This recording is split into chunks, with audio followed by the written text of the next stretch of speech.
It's November 19th, 2016, and your Sharks are clinging on to a playoff spot, but yet they lose to the worst team in the league, the Desert Dogs. Yes, the Desert Dogs. They lost to the frickin' Desert Dogs.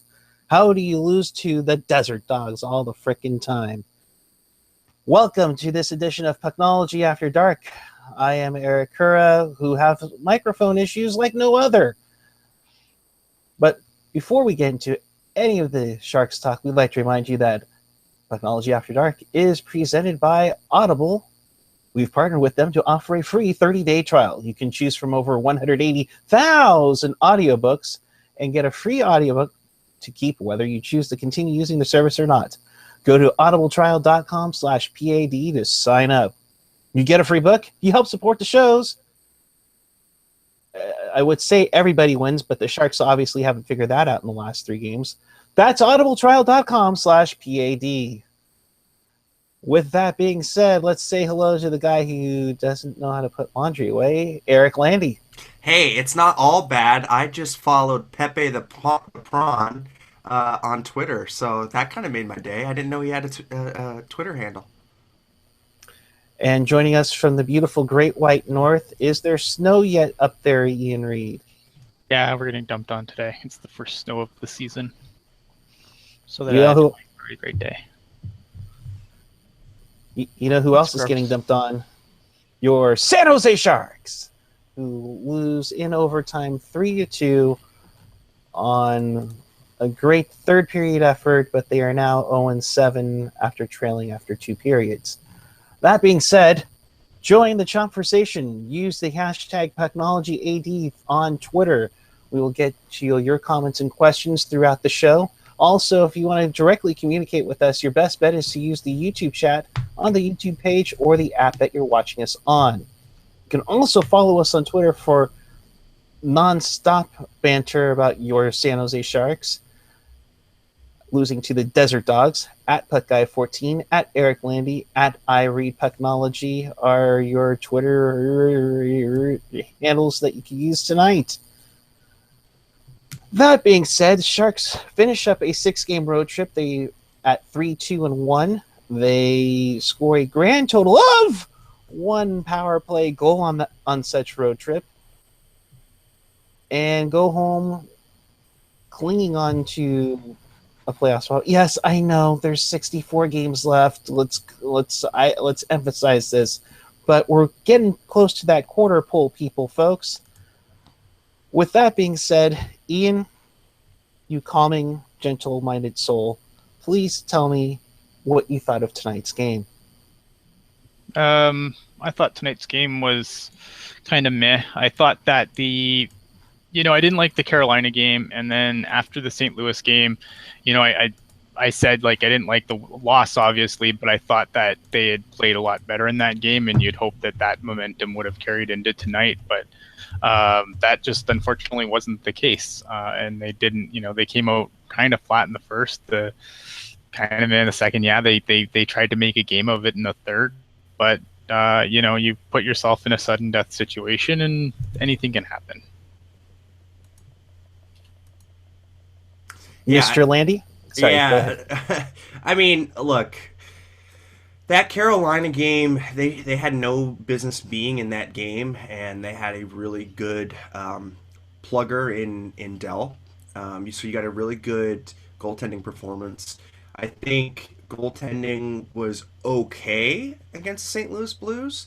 It wasn't the greatest, but tonight I kind of felt like Jones overplayed just a tiny bit in that first period.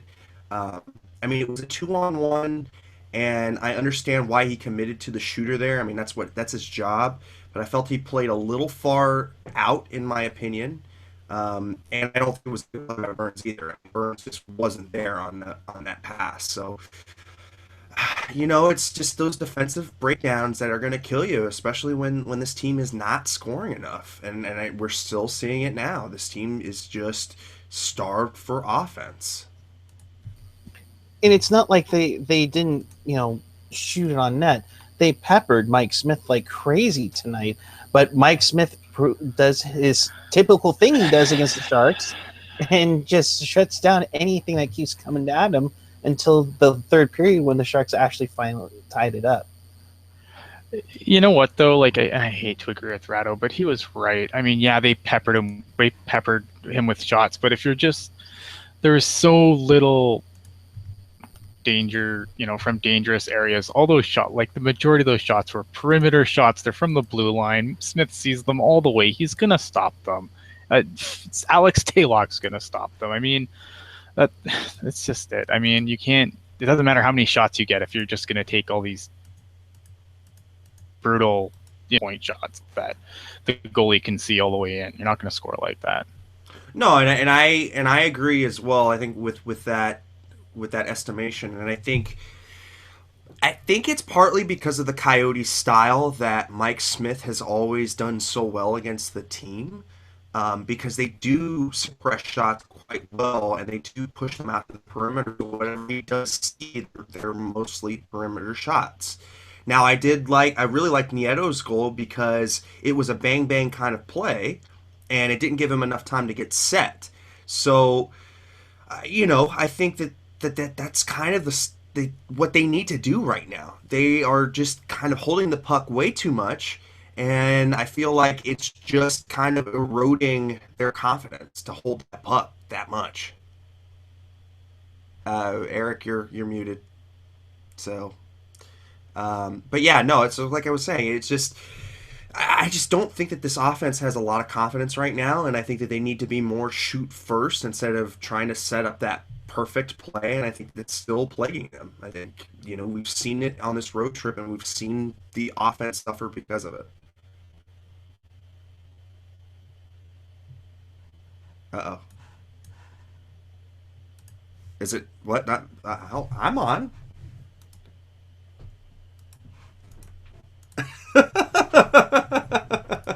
Yeah, and I guess I'm the only one. I'm the only one that's working, and Puck Guy over there is scrambling.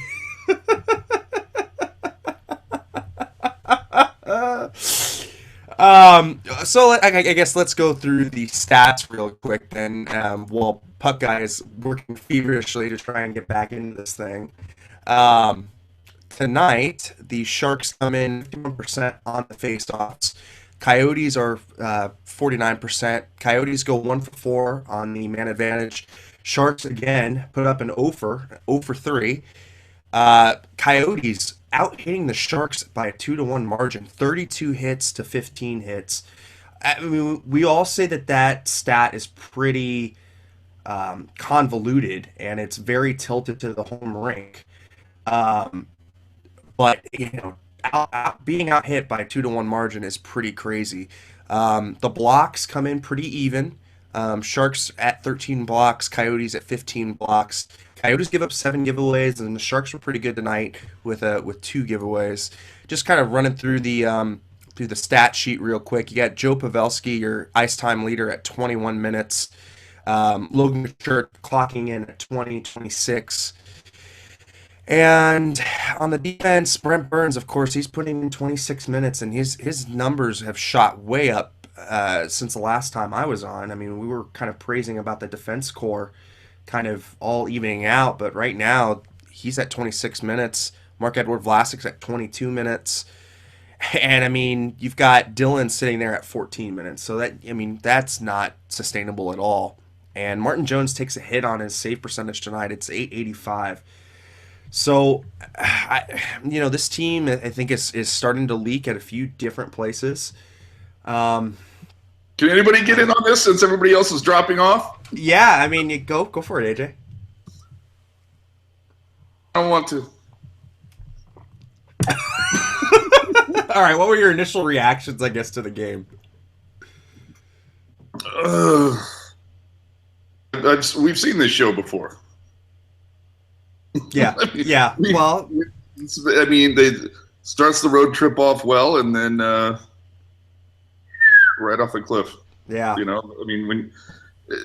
saw one or two people say, I don't know. Somebody said on the chat that, we should start Dell. Dell should get more starts. And it's like, no, I want to, before we start worrying about what's happening in net, I think we need to figure out why the Sharks can't score a goddamn goal. Yeah, and I think that that's the most troubling thing right now is that the Sharks' complete lack of offense. I mean, they are not able to score anything right now. I mean, below 2 goals. And Puck Guy, I mean, he's still over there like, God help me, and he's just stuck in a glass case of emotion, I guess. What in the hell is going on? I have no idea. And Ian, poor Ian, are you back, Ian? Yeah, I'm fine. Puck Guy just threw his microphone. Stuck on mute some reason. He literally just chucked it right behind him. He said, "Fuck this." How about now? Yeah, there he is. All right, let's see. That's 4 microphones. I actually started with the show. All right, thank you, Landy. Sorry about that. Hi, AJ. Welcome back, Ian. Carry on, Landy. Oh my God. Well, hey, at least I was able to keep this thing on the tracks for Great however job. long that was. But yeah, no, I mean, just going through the stats tonight, it's not a pretty picture. I mean, we've got the top guys being taxed. We've got the top defensemen being taxed. Dylan has, now become, in the shit house again. I mean, did we all? I mean, we figured that was coming, but still, I mean, this precipitous of a drop off in one game. So much so that Peter DeBoer started shaking up the defense core, which is not something that we see very often. What did you think about that, Ian? Sorry, what am I saying? I'm sorry, I'm messing with my thing here. I know, I'm the worst. No, I was just saying, what did you think about the shake of the D core? Because we don't see that often. I don't know. I mean, I don't know. I mean, the decor, it's the same decor we've had all year. This whole team is just out of sorts. Like, the only thing consistent about this team is they're inconsistent. They can look like world beaters one night, and then the next night they look ridiculous. And they can't string together anything, it seems, and it's like they have a decent, they had a decent, I thought they had a decent game in St. Louis. They happened to lose. Tonight, not the case. Carolina, not the case. Then before that, they had those two, I believe it was before the Carolina game, they had the 2 big wins against the Florida teams. And I don't know. I mean, there's nothing consistent about this team. I don't know which Sharks are going to skate out of the Shark head when they go home, because they're just a Jekyll and Hyde team right now. Yeah, and to me, I still think that this is a symptom of the World Cup. I still think that Thornton looks a tad slow. I don't know. Brent Burns was kind of shot out of the cannon, and now he's just kind of fallen off. And I wonder, I wonder if Jumbo is not tired, because he's looking a step slow, and I don't know, guys. What do you guys think? Go ahead, AJ.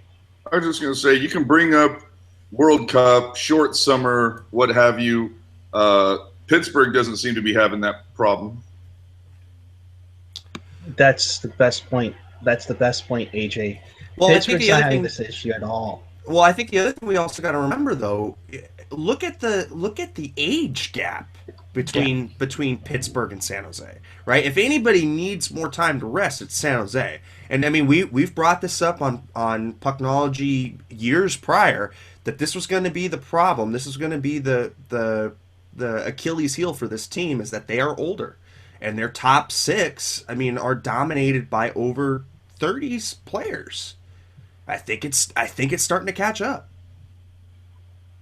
Well, but what do you do? I mean, I don't know. You can whine about the World Cup all you want, but at the end of the day, I mean, that's the season. I mean, if you construct one of the oldest teams in the NHL, then that's what you get. Well, so Ian going after the tough love there. Well, no, but I mean, really, I mean, what are you going to do? I mean, the World Cup happened. It was a thing. We can complain about it after every loss for everything, but they were about the same spot standing-wise last year. They had this similar record, no World Cup. No, they didn't find their way until easily into the new year, before they started consistently putting together wins. I don't. This this team is just not good right now. Guys that are counted on to be good are not good. And you can talk about the Joe Thorntons and the, and I think Burnsy's fine. I just think people are more on to Burns's game now. I think people have, it's not like Burns is super different when he, it's not like he changes it up a lot. He's kind of, go crazy through the middle and or bowl over the blind and shoot the puck. People know this now. I think that you want to talk about people. Let's talk about Logan Couture. Yeah, he went to the World Cup, but he's fucking 20 something still, maybe 30. I don't even think he's 30 yet. So no, he's not. Boo-hoo. Boo-hoo World Cup. Like, all right. Well, so then let before we boo-hoo World Cup. So what do we think is Logan's problem? I mean, I know we can't sit here and say, oh well, I know he's got an injury or whatever. But I mean, this is probably one of the biggest slumps of his career.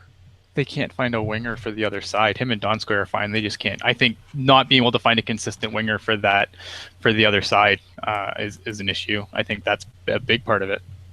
So Logan is 27, by the way. Thanks, AJ. But we go through this, and so now we're trying to figure out. Okay, we've tried Bodker, we've tried Ward, we've tried. I mean, we haven't put Marleau there. I mean, but we don't. But I mean, I don't know if Marleau is going to be the answer there. You can't. Right, and so okay, what other options now do we have? I mean, you also tried LeBanc, and it's just he's too small. And so, I mean, the greatest success that we've seen so far is Ward being up there, and that's because he's providing a little bit of space for Couture and Donskoy to work.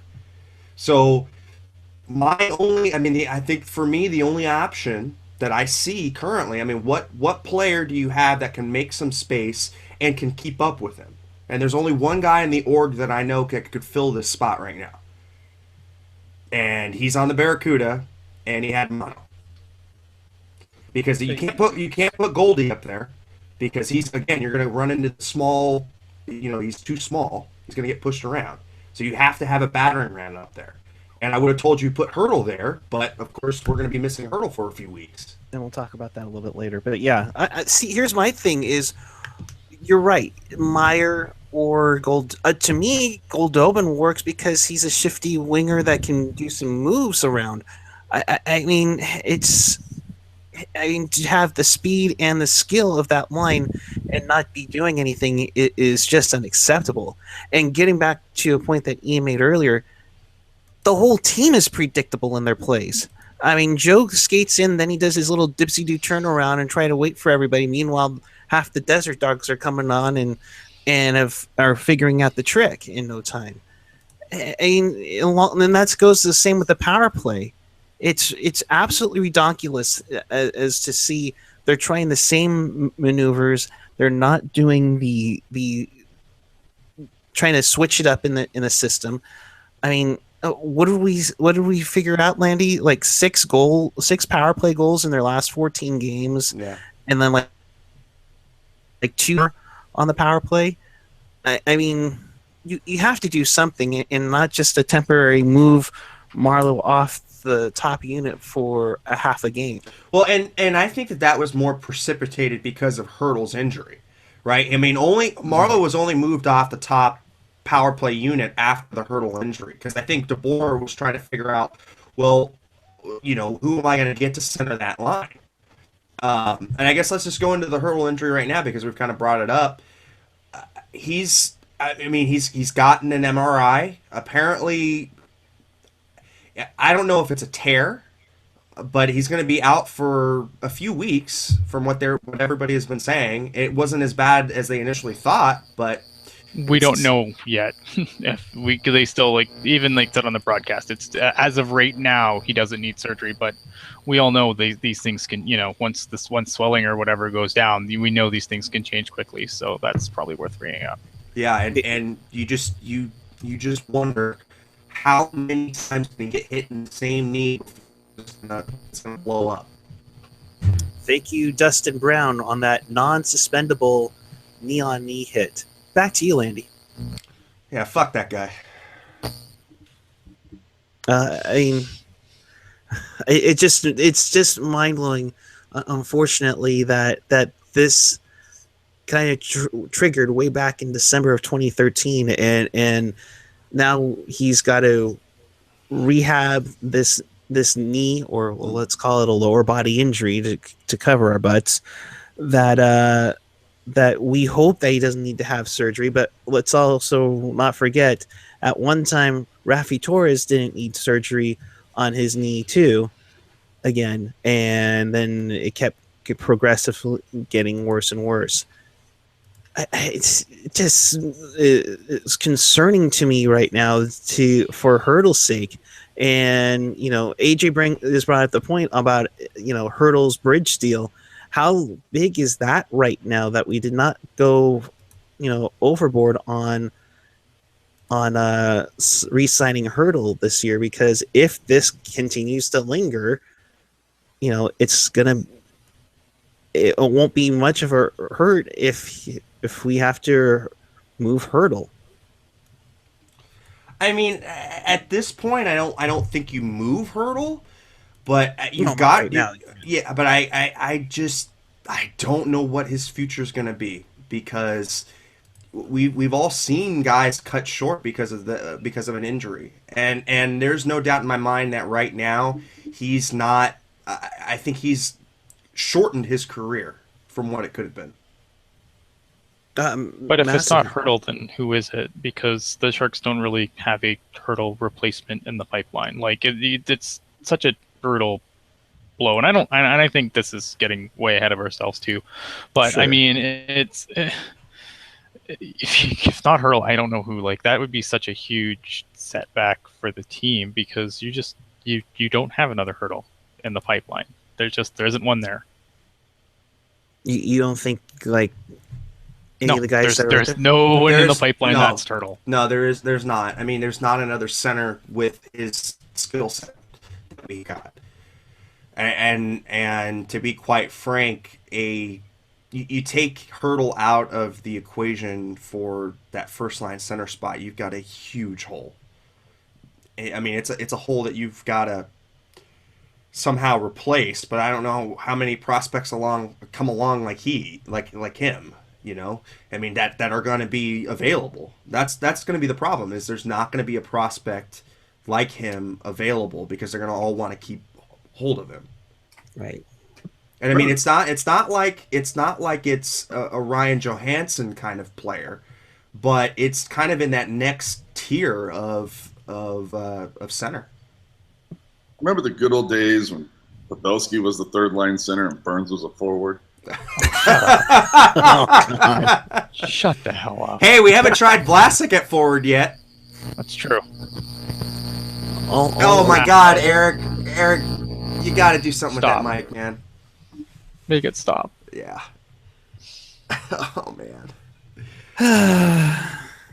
All right, much better. I don't know what exactly you did, but all that wheel money and this technology. Yeah, exactly right. I don't know how many mics have you gone through now? Now he's just not. He's got one in his hand. Let's see. He's got 2, 3. 4. He's got a lapel. Yeah, 4 or 5 mics. Wow. Well, what about the one that's like on his iPhone headphones there? I don't know. I don't know. I don't know if at this point if it's the computer or if it's actually his mic. Oh, there it is. Is this better? So far. Yeah. So far? Okay, cool. Wheel of Fortune money, please come soon. Please come soon. God, is it February yet? Mike Nevis coming in. Eric's microphones are sponsored by the Colby Electronics Corporation. Does anybody see the irony in the guy who continues to get his knee hurt? The one that on the commercial saying, "I feel safer already." Right? I totally thought of that on pregame when I saw that on pregame live. It's like, I feel safer already. Jay Clark saying Yeti mic for $160. Let's get the Kickstarter set up for Eric. Right? Oh, jeez. Oh, man. All right. So where do we go from here, guys? I mean, you lose to the worst team in the league in the Desert Dogs. Well, someone At has least, to. I mean, face-off wise, we Better. barely won the battle. 51%, but that's better. Yeah. It's better. It's good that you barely tipped the scales in your favor on the 50-50 slide against the worst team in the league. Good for you. You know, the Coyotes go 1 for 4 on the power play. Back-to-back games now that the Sharks give up power play goals after going 11 straight without. Yep. Of course, the Sharks 0 for 3 tonight. I don't get it. I mean, do we literally do the Charlie Brown go from the sad tree and you have all your friends go, and all of a sudden you have an amazing, beautiful tree after taking all the decorations off of Snoopy's doghouse? I mean, at this point, why not? Well, I mean, look, put it to you this way. I mean, look at their record right now in their last 10. They're 4-5-1. I mean, this team is below 500, and it is clinging on for dear life for third place in the Pacific Division. Now, the one saving grace, and everybody get your drinks ready, we are tied for Rose with Anaheim. So we've you. Yeah, you're welcome. So we've got we've got the same amount of wins with Anaheim. It's just that they've lost more in overtime, so they've got the points that way. But that's the only saving grace right now, and they're below 500 away from SAP Center. They're 5-6-1, and their home record is 4-2. But I mean, haven't really played a lot at home, so this team's got to figure it out. And kind of go, and again, like we said, there's still 64 games left. However, we're getting to that Turkey Day pool, which essentially will actually be the quarter pool of the season. And, you're 2 points behind Anaheim and Edmonton for tops in the Pacific. However, LA's right behind you just because they've played one more game and lost one more game. You have... and I hate to say this, even though they lost 9 in a row, Vancouver's only 4 points behind you, along with Calgary. It's like, okay, yeah, you're 2 points up. However, the teams that are supposed to be sucking, all of a sudden, you could say but you could say that for everyone else too. I mean, like, LA, they're 2 points behind LA too, and they're how many points behind at 5? Like, Sure. It's too early. Like, we saw this last year. We saw all this, all these close numbers, and everyone was, no one's blowing anyone out of the water. There's only a couple of teams right now that are blowing teams out of the water, and it's like Montreal and Chicago. I mean, that's it. Everyone else is kind of just clumped together. It's a big clump mess. Oh, and New York. Yes, definitely New York. and maybe even Tampa Bay for that matter, but now they're without Stamkos for maybe till May.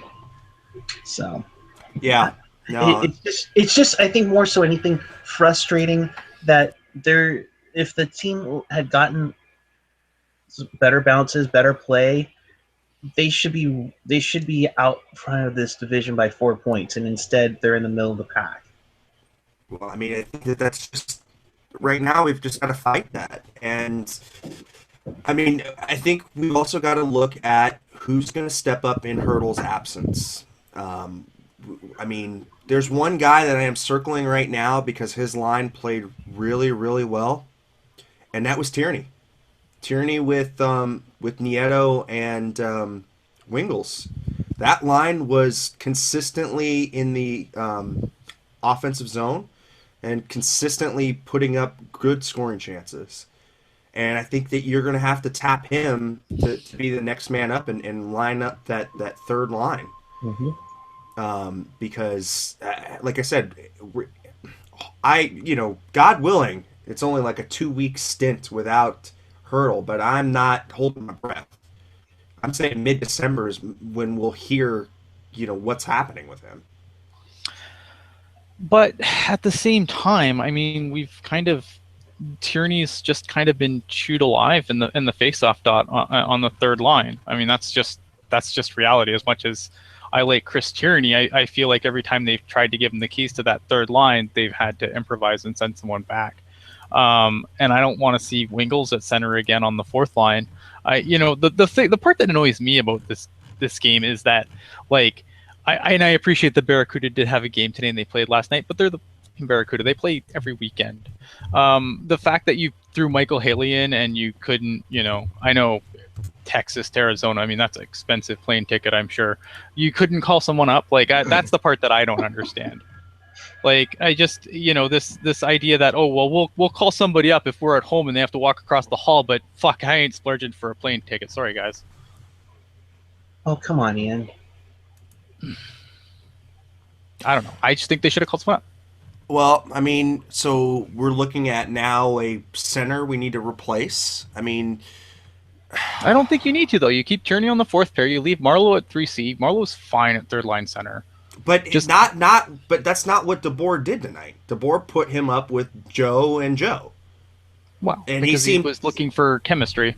He was looking for something. I mean, he was trying to get a spark. At some point, you have to move shit around. I don't know, man. I just don't understand some of these deployments. It scratches my brain why they keep dicking around with LeBanc, why he keeps, going from the first line to a third line to back to the first line again. I mean, the kid had a goal in St. Louis and has been playing pretty well. I just don't understand why you don't keep Marleau at 3C and just let it gel. He's suffering because you have to win games. Because at the end of the day, his job is to win games, not make everyone, jelly. And in the short, I mean, he's got to win games. That's all there is to it. He's got to try and do things that are going to allow the team to win games. And if that's juggle around the lines, I mean, it's not like Peter DeBoer is the only coach that throws his lines in a blender when shit's going wrong. I mean, it's a commonly used tactic.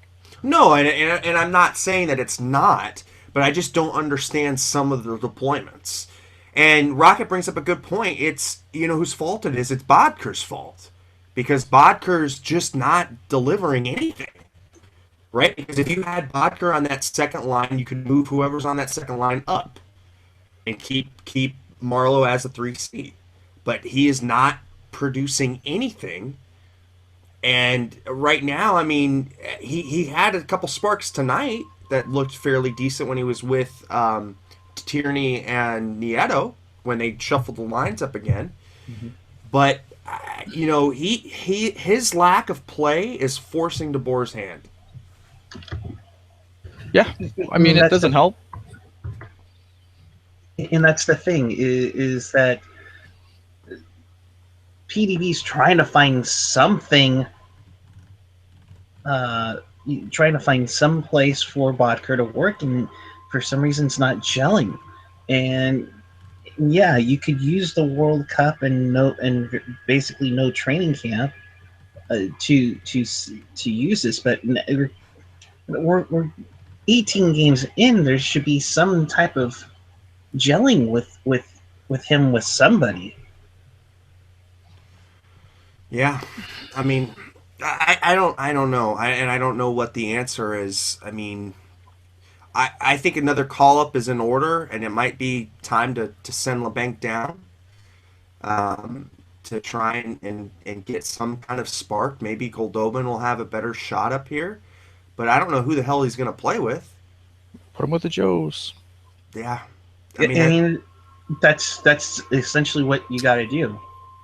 Bring Goldobin up, put him with the Joes. You could even leave LeBanc up if you really wanted to. I don't think he's been terrible, but if you're gonna send LeBanc back down, bring up a guy like bring up Goldobin for sure. I think Goldobin should. Who's echoing me? I think it might be AJ. Yeah, there we go. Oh, there's two AJs, all the AJs. All All right. right. No, I think Goldobin should absolutely come up, because if you're looking for a guy who can fit on the wing, then it's Goldobin. Yeah, no, I agree. And Timo, I mean, look, I just don't think that he's up to pro speed right now. And you can see it in his penalties. You know, a guy makes a lot of penalties is because he's not keeping up speed wise. And we knew that this was going to be a problem because it's a different pace from Junior. But you know, I understand the allure of him because of how big he is, and that's the only. Well, let's not get silly here. I mean, this is a guy who almost made the team out of camp last year, and if he didn't have mono, he's probably on the team right now. I mean, so I don't think like there was this expected. I blame the mono far more than I blame he can't make the jump from Junior. He almost made the team out of camp last year. No, but that's the thing. Whether it was the mono or whether it was going from Junior to pro, he's not up to game speed yet, right? Had he not been afflicted with mono and had that training camp, he might be at pro speed right now. But he might be on the team. Right. And so I think that's, I mean, I think we're talking about the same thing here. He's just not ready. It's nice to see that he's been getting goals, and I'd like to see him maybe for, 4 or 5 more games. If he's continuing that pace, then okay, he's earned it. Yeah. Slushy's got an interesting third line that I think some people in the chat are noticing: Goldobin, Marlowe, and Bodker. Nope. Not enough size. But you have speed, which is one of the things we emphasized If throughout you're the going to bring offseason. Goldie up, you're not putting him on the third line. You're going to put him with the Joes because they can cover for his lack of defense. Yeah. And he's a finisher, which is what they need up there. Yeah. Yeah. The only thing that I don't know. I think the only thing that I feel is the issue is that Pavs and Jumbo are getting keyed in on, and they need somebody to give them some space. Yep. And with that. And I don't know that Goldie can do that. That's why you put Burns back to forward. Goldie Oh my God! God! Shut up. Goldie has. The thing is with Goldie too is Goldie's a finisher, but he does have the ability to distribute the puck as well. I don't think he's not. I don't know. I think he's wrongly cast as an Ovechkin, obviously not Ovechkin because he doesn't have that high a ceiling obviously with shooting, but he's got a very underrated game distributing the puck. Yeah, I can see that, but again, they don't have enough space up front. I mean as far as getting space in the offensive zone, especially when Jumbo is at a lack of foot speed, right? So I don't know. It's maddening. Well, you know what until else they is maddening? start finding open shots and lanes and working hard and start putting the puck in the net, all of this really means jack. Well, and right, and we're trying to figure out why they can't put it in the net. Is it because they're getting clued in on? Is it because Jumbo is not performing? I mean, I think it's a combination of. I hate to be a blanket comment, but it's a combination of everything. They see the tendencies that Joe's going to get the puck. He'll either look for Pavs in the slot for the one-timer, or he'll give it up to Burnsy. Burnsy will take his wrist shot in hopes that he either gets it on net or it gets tipped. And they're just not seeing it. And I think more so now, and I think we saw it tonight, that they took advantage of Paul Martin on that first goal. And that's part of the reason I think they swapped out Schlemko with Martin for the second half of this game. So is it time then to sit Martin out for a game? I mean, is it have we come to that point where it's now he needs to take maintenance days because he's just not up to foot speed? I mean, if you recall, I did say that would happen before Thanksgiving. Yeah, no. I mean, you called it. And watch it happens Friday afternoon. Exactly. No, I mean, mean, do you think we see DeMello up in the next week? I mean, the poor son of a bitch. Has he played a game this season? He hasn't played No. a game. No. Hasn't played one game. I wouldn't be shocked to see if they do anything with DeMello, would send him down for a conditioning stint at this point. Yeah, no, I think that's probably what should be in the works, and then you just bring up Mueller yeah. just be in the press box or on the elliptical, just in case. Or Heed, maybe. I mean, I don't know. I don't know that you want to touch Mueller right now. I just let him do his thing. I mean, I don't know, but yeah, it's just it's a bad state right now, and this team needs to snap out of its funk. Yeah, but it's so funny. I mean, because we're so reactive, because 3 games ago, we're like, hey, the Sharks have corrected their shit. They're on a 3-game winning streak on the road. They're getting it together. Well, and then 3 games later. Well, no, Exactly. but the thing that we pointed out, and I pointed it out at that 3-game win mark, was that the way that they are winning is not sustainable. Like I said, look, it's good that we're winning games, and it's good that defense is kept up. But when Tommy Wingles is consistently getting your game-winning goals, it's right. a problem. No, and that's exactly what I said was. Well, because he's playing for something.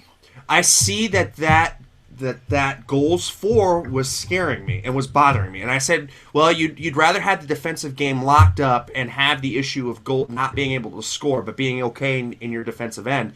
But now, in these last 3 games, I mean, well, 1 game they gave up 1 goal, but 2 games they gave up, against St. Louis they gave up 3, and tonight they gave up, 3. So, if they're not consistently scoring more than 2 goals, you can't give up 3 goals. Well, and it doesn't help when you have no idea what a power play is. Yeah. Aye. I mean, 0 for 6 is inexcusable, especially during that 0 for 6, didn't they actually have get a 5-on-3? Yeah, for like 40 seconds. Yeah. That's just inexcusable. And it goes back to what I think Puck Guy was saying is there's just this air of predictability that it's, everything is so common, they don't shake anything up. But then again, I think we also need to go back to what our buddy Gen X warned us about a year ago, was that DeBoer has his debut years. This is his big year. I know, but I know it's just look funny. at the rosters on those teams. I know but it's just funny. Fuck. It's just funny to look at, though. It's just funny to look at. So hopefully they'll be able to pull it out. Remember, they didn't start out gangbusters last year. You had the Thornton concussion and getting used to the new coaching. It's not completely off the rails. They're still They're still at 3rd position, right, in the Pacific. Yeah. So yeah, I mean, the sky is not falling, but look, I mean, I think what we're all seeing here is we're seeing parallels to past Shark teams that we've seen. Like, it's just inconsistent. It's not what the Sharks ended on last year, with the consistency and really, I mean, with the type of effort they're giving night in and night out. This year, it's back to the last year of McClellan, where it was Jekyll and Hyde. Well, I mean, we've been hearing these kind of comparisons and the predictability things since Ron Wilson. Right, and so who does that flow through? There's two guys that have remained the same. Well, 3 that have remained the same since that era: Pavelski, Marlowe, and Thornton. Yeah, but these are all very, very good players. I think, I mean, there's no way to say this without like somebody, he's a fucking idiot. He's, and it's not going to start I'm not trying to start anything, but I'm just putting it out there. Doug Wilson has made some phenomenal moves. That can't be debated. But I do get rather sick of hearing that hockey IQ or good guy in the room seems to be his number one thing that he had, the top box that he has to check off before he'll look and see what he could bring to the team, whether it's physicality or speed or whatever it is.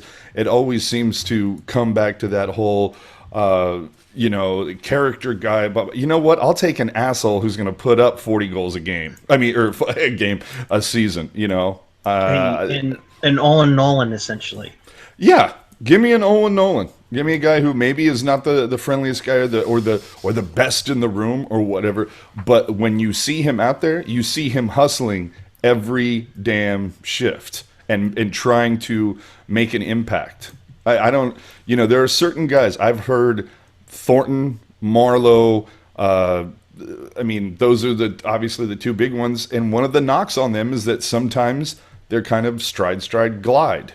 They lack a hustle. How many times did we hear about it? I think it was it started in 2009, maybe even prior to then, was fans bitching about this team has no heart. Like, it's the whole will versus skill thing. They have all the skill in the world, but their desire to win sometimes is felt to be lacking, whereas you never heard that about the Daryl Sutter era. Because you had guys like Ricci and Nolan, even Mark Smith, who when was the last time you saw a guy constantly beat out icing calls like Mark Smith used to?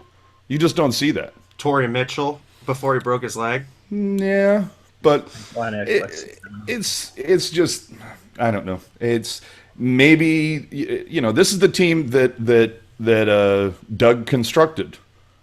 Yeah, and it's done. It's obviously it did really well last season. But, I mean, yeah, we keep on it seems like every year we constantly bitch about the same shit. It's rarely a new thing to complain about. Well, we're not complaining about the PK this year, but that actually hasn't been something that we've complained about a whole lot. Well, we complained about it. We complained about it last year and the last year of McClellan. I mean, it was pretty bad. A little bit, yeah, but I think they were scoring. There was enough offense at that point that having the bad PK wasn't the worst thing in the world. Sure, but maybe they've overcompensated working on the PK at the risk of the power play because the power play had been so well. Yeah, but we said that so many times too. True. Not to sound like a broken record, but yeah. Back to you, Lindy. Yeah, my dogs are going ape shit. Yeah, it sounds like the Coyotes. I'm just like, when does the thing that makes me just I just hate this time of year. I mean, so far what we've seen, Taylor Hall go, Johnny Gaudreau, Stamkos. Who's that poor son of a bitch who took one to the face the other day? Although clearly, not Colbert. Oh, God, I can't think of his name. Well, the guy in the jackets, yeah. Colby Armstrong. No. Matt Calvert. Thank you. Okay. So anyway, but now it's like Hurdle. Isn't Carlson down with an injury right now? Yep. Yeah. Potentially Couture. I mean, it's just Jesus Christ, man. Well, let's talk about Couture, because that's obviously being asked about in the chat. Didn't he play in the overtime? I thought I saw him in the overtime. Yeah, Couture was playing the overtime. He's fine. He's probably fine then. I mean, they're not gonna if Couture's like, if they're remotely worried about Couture being injured, they're not throwing him out there for overtime, especially not 3-on-3. Like, let's be honest here, he's probably fine. Well, or it's a case of he's not fine. He's just not making it known that he's not fine. Well, he's good enough to play, and that's fine by me. I mean, I don't think we're not. I don't think we're gonna lose him. I don't think that they would risk putting him out there, like, especially for 3-on-3. Like, worst case scenario, you still got a point. Why are you gonna put Couture out there if you even think there's a remote chance that he's not coming back and playing? I don't know. Doesn't make any sense to me. It just seems like poor team management. Can we play Winnipeg at home sometime soon? I mean, that seemed to help things last year. Yeah, right. It'd shred us this year. Yes. Can't wait for Liney to come into town. Either that or have like a really horrible second period at Columbus. Because that'll help too. Oh.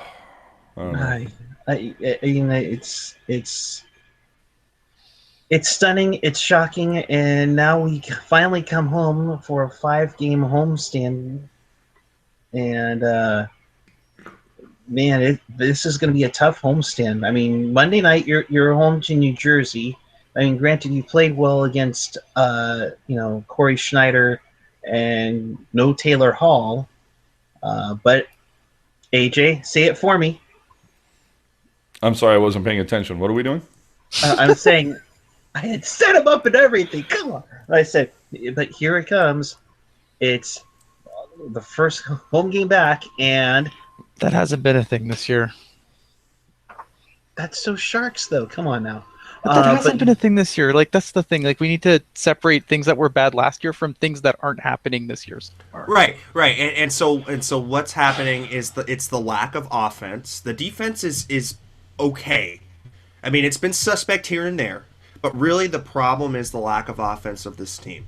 It's the fact that not one forward, not named Pavelski, has stepped up to the plate. The only other guy that was consistently putting it out there was Hurdle, and now he's gone for however many weeks. And you've got New Jersey, who's kind of been on fire lately.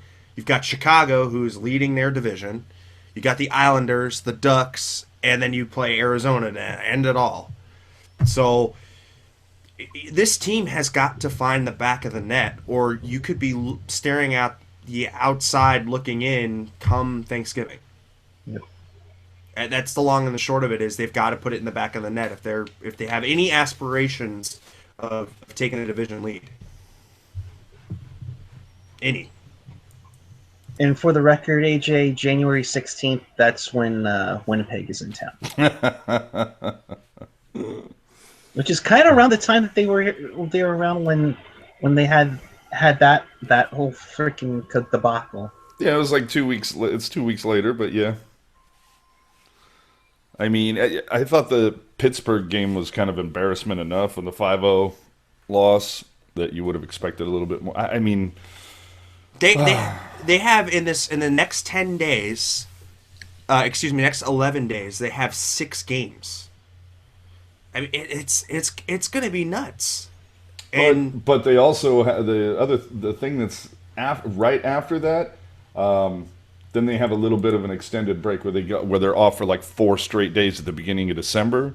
So hopefully that gives them some time, because we can sit here and bitch and piss and moan about the fact that 2 huge road trips to start off the first 20 games of start off their quarter of the season, and not getting probably the practice is probably coming at a premium.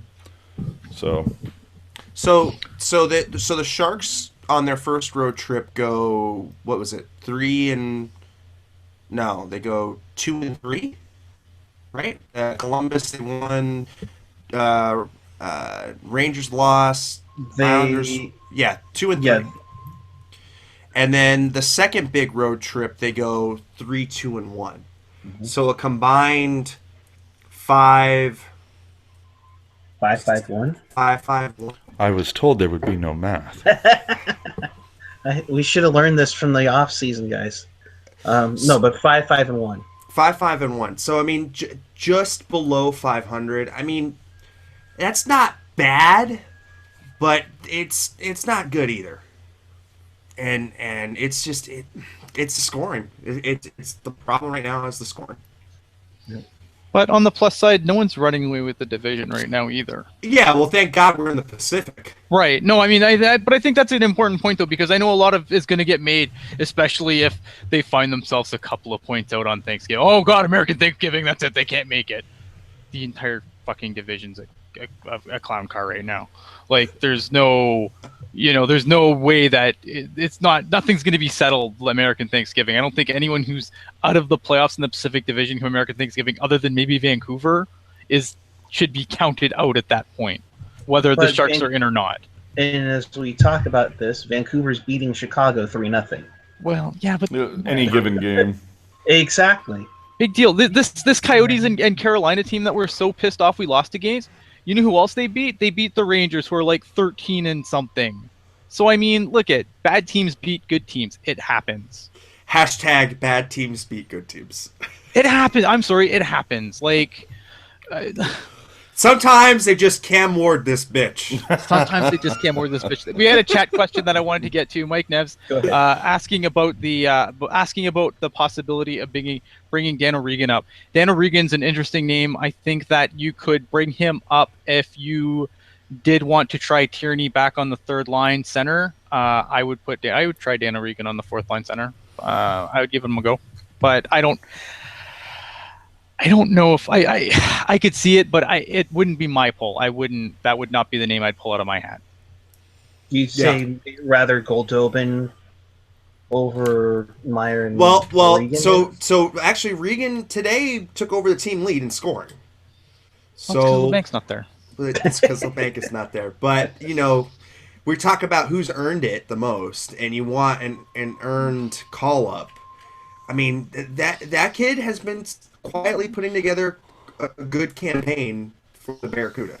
I wonder how much of that is line mates over. I'm not trying to shit on Dan O'Regan. I think Dan O'Regan's a great player, but he also has, he's had weapons on his wing. Hey, Ian, can you address Rocket's question in the chat? Sure. Is there a limit to how many AHL guys they can call up in a season? Nope. But there is after the trade deadline there becomes a limit, and that's because there's a roster freeze. And the roster freeze is because they don't want tanking after the trade deadline. So up to it, there's unlimited call ups. After it, there's limited call ups. Well, here's the deal: is if they. But the trade deadline is so late in the season, it's almost right. You're already pretty much in the tank by that point. Yeah, and the teams that are it's just basically if they're not on the final roster by the time for the stretch run anyway. If they're not on the final roster for the stretch run, then they can get called up, but they're not eligible to play in the play. I don't know. It's so convoluted because once the playoffs come, and you can call whoever the hell you want up. Yeah, and then it also doesn't apply to emergency call-ups too. Right. No, emergency call-ups are emergency call-ups. It's convoluted as fuck. Billy Esaroma says, but if the playoffs started today. Well, if the playoffs start today, we're in. Woohoo! I was just peeking at the schedule here. Holy crap, is this one quirky fucking schedule in the last, Thank you, Steve Hatchapetros. It's what a quirky fucking schedule. I mean, the fact that the last 6 games are played against 3 teams, that's very fun. But I don't know if somebody had pointed this out before and I didn't notice. The fact that they play like Dallas 3 times in the span of like 10 days is pretty funny. But the fact that they play at Dallas, at Minnesota, and then at Dallas. Yep. Oh, okay. And don't forget, they also go to Nashville for a game in that same road trip. And we don't get to play Vancouver till February, which is the same thing that happened last year. Yeah, no, it's glorious. And we haven't played Edmonton yet. Yeah, no, I get a kick out of that we don't really even see the Western Canada teams until the new year, which is hysterical. And then I'm also noticing, we host Colorado and then play at Colorado. This is just a really, really fun schedule to look at. And speaking of Edmonton, and like somebody has said, if this playoff started today, we would be facing the Edmonton Oilers in round 1. And wouldn't that be interesting? It would be if you could hear Drew Remenda's call. Yeah. I still don't think this Edmonton team is for real, but that's me. But hey, Connor McDavid with a hat trick. Go ahead, AJ. I'm sorry. Ian, a question from the chat. How do they come up with the NHL schedule? They basically have to look at 30 arena availabilities and try and make it so that they want to make it obviously so that they try to make it as fair as they can. But when you have a building that's as busy as this AP Center, you get shitty schedules. Yeah, and then you get, when they like to jerk over fucking Chicago and all like, oh, you want to do a circus trip whenever you want? Go for it. Don't tell me that there's not favoritism there. Come on now. They'll do anything to get their their Wednesday night rivalry in Buffalo and Absolutely, fucking and they Philadelphia. do the same thing. You do think? Have you ever seen the Leafs not play on a Saturday night? There's Right. a reason for that. I mean, look it's it's a league that's supposed to make money. They're gonna do things that make money. I don't know. Like we can bitch about Chicago being on TV all the time all we want. People watch those fucking games. They don't stay up and watch the West Coast games. Reality. Yeah. I don't like it, okay? I don't like reality. Well, you move back east and go root for one of those teams. Oh, fuck that! Speaking of their league, let's go around the league really quick. Colorado comes back from a 2-0 deficit in the third to beat the Wild 3-2. Oh, wow. Hollow. St. Louis beats Nashville 3-1. In Ottawa, the Panthers beat the Sens 4-1. Toronto loses 2-1 to Montreal. Oh, that must mean that Matthews got the only goal then since they lost, right? Matthews, I think, hasn't scored in like 11 games now. Yeah. Fire him. It's a big. Yeah. He's Trade him. He's a bust. He's a bust. Trade him. Buffalo in a shootout beats Pittsburgh 2-1. Hey, who was like the big bust from Ottawa? He was a first overall pick. He had like all the hype. Alexander Dag. Alexander Dag. Yeah, that's it. Daigle, who was almost a Shark at one time. Boston 4, Winnipeg 1. Bergeron had a key role in there. The one that you're going to be hearing about all night long if you're going to watch NHL Tonight or NHL on the Fly.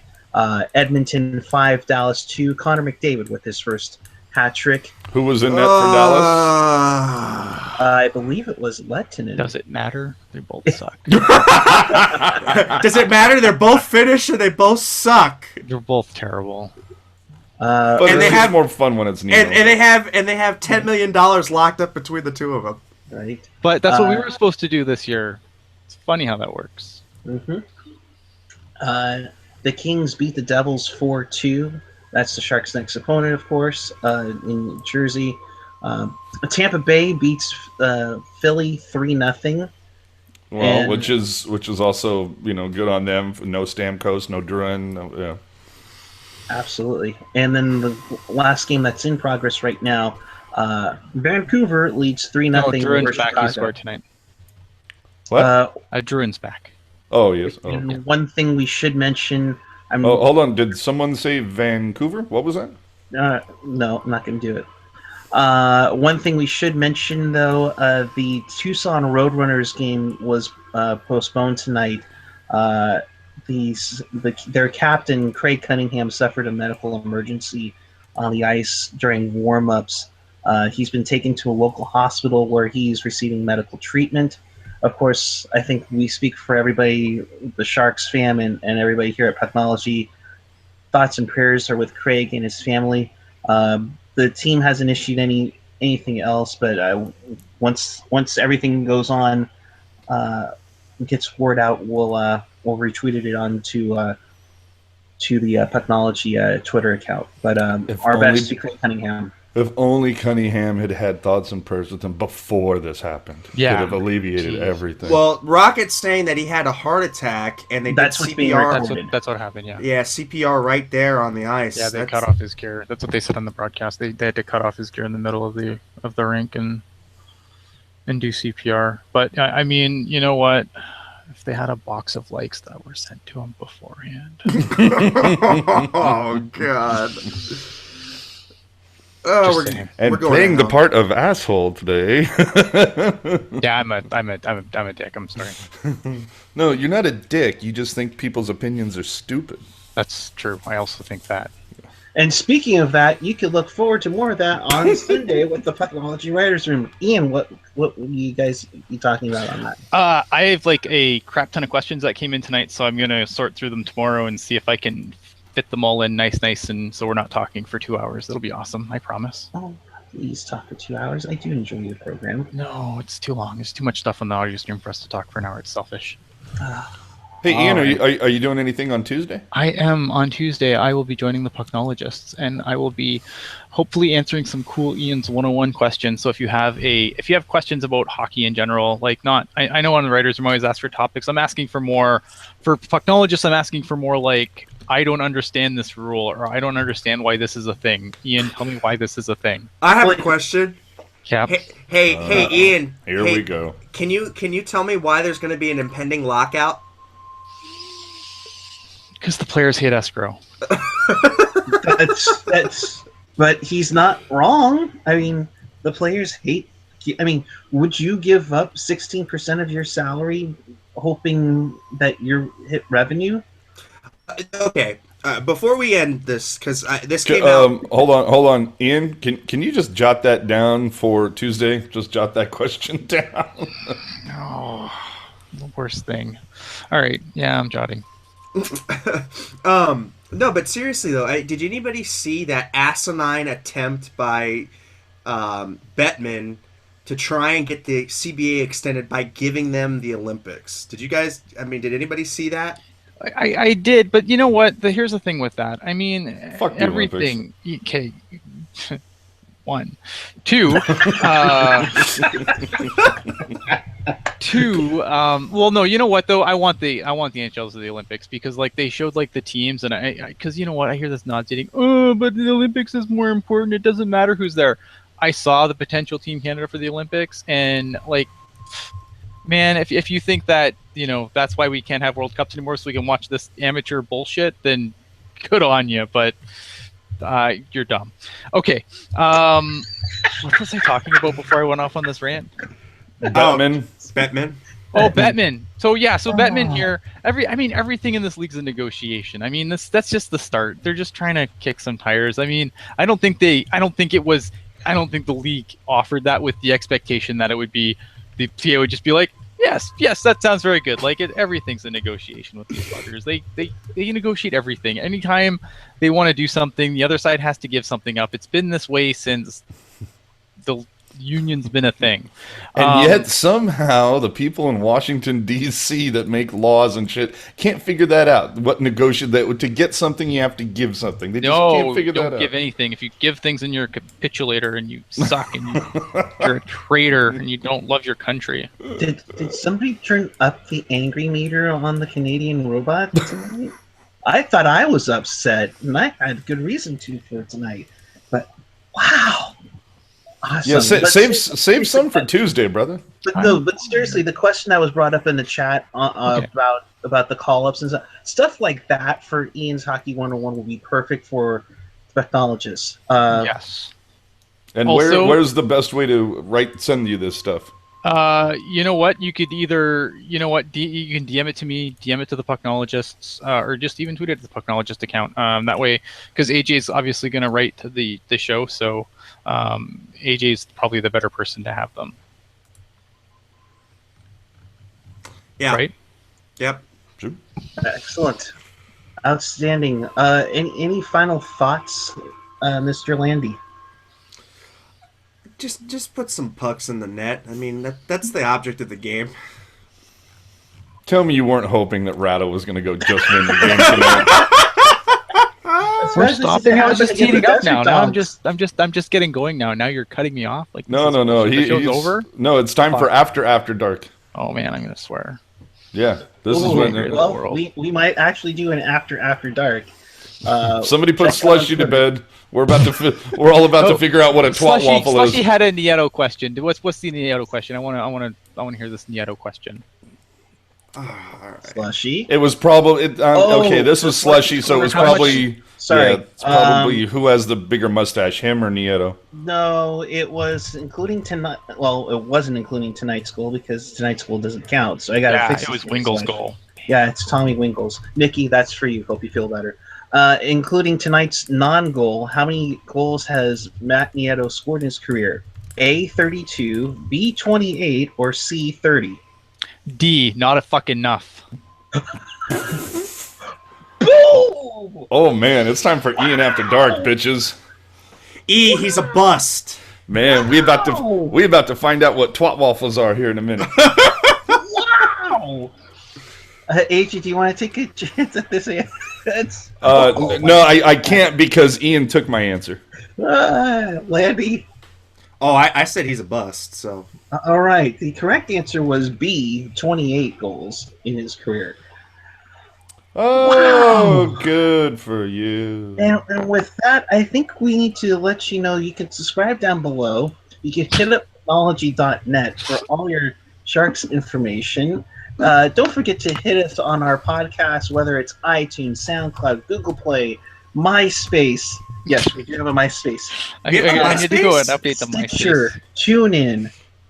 I think Ian still wants to go, man. You might just Puck Guy. You can go get something to eat, and Ian's just gonna school I'm us. just gonna swear at everyone. Just send me things that I can swear at you in the chat on the new chat we're gonna make.